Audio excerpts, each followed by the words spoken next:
How do they invite this spirit? Has many names: Kundalini, Ka, Prana, Vril, Chi, depending what culture you belong to. This is why the obelisk is always the same symbol. It's always the male phallic, because this is the only way a jinn can enter the sphere of the human being. That's why they always have the phallic symbol.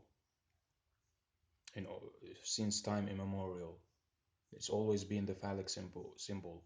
You've had obelisks, menhir, monoliths, can have different shapes, but they always symbolize the phallic symbol, because this is the only way a jinn can enter a human being.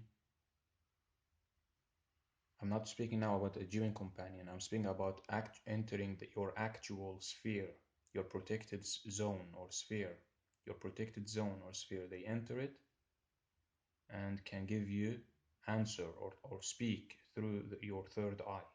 It's not actually your third eye, but it's the only way they do it. Why is it connected to the phallic? Because they do it via semen retention, or you can call it sexual transmutation. They transmute the sexual energy.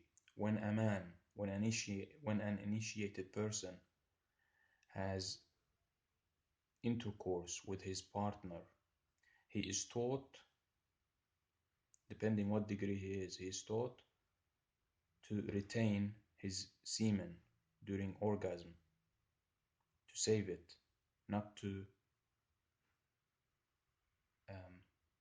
let it go, let it come out. Instead, to save it, and they call this as a life force.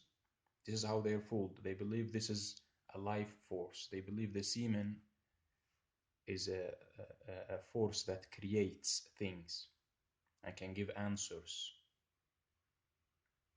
to knowledge. So this is where sexual transmutation comes into place, and semen retention.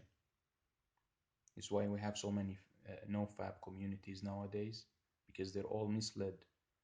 Or this is why you have ascended masters. They believe they're speaking to their higher self, because something is ascending. They believe they're an ascended master, and they usually use a different name. They say, oh, now I'm called this, because they're receiving knowledge or information from a different spirit guide. You have so many ascended masters, especially in the New Age movements. But this is all wrong. And sexual transmutation, you can find it in many books, like Napoleon Hill, Think and Grow Rich, chapter 11. It says that semen retention is one of the ways, or transmuting your sexual energy is one of the ways of creativity, is the best way to control to control your sexual desire, is the best way for success. But it's a lie. You don't need any person who is good at controlling his sexual urges knows that it's a completely different topic. Doing this is inviting a different spirit. Doing it the correct way to control your sexual urge in the correct manner by having only one partner and dedicate yourself to that partner is a different story. Then you can focus on your work. But this here is a lie. And Egyptians are the first known culture to symbolize semen retention or sexual transmutation with circumcision, because it's a vow of celibacy in this context of semen retention.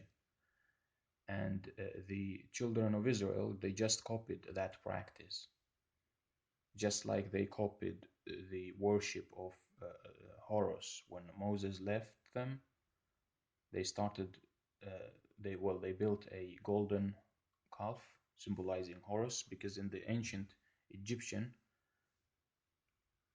religion, the calf was used to symbolize the son of Isis and Osiris, Horus. And Osiris was the bull, and Isis was the heifer. This is why God told them, uh, sacrifice a heifer to prove that you're over your idol worship of the golden calf. And they had to sacrifice a yellow heifer. This teaches us, it's a sign for us that the yellow heifer is referring to the golden calf. And that's how God resurrected the person who was against their worship of the golden calf. In the traditions, they call the person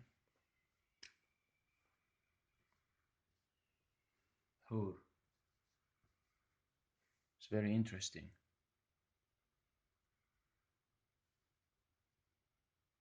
And on Mount Hur is where um, Aaron was the first high priest.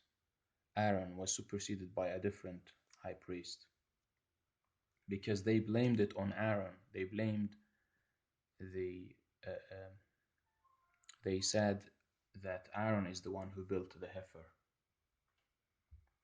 not the Samarian.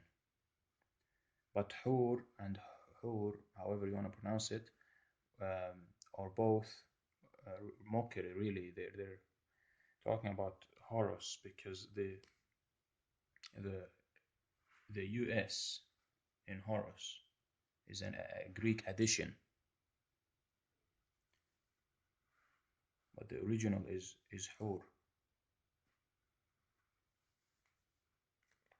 This is why Isis, before her, the goddess before her used to be called Hathor. Okay, this is known.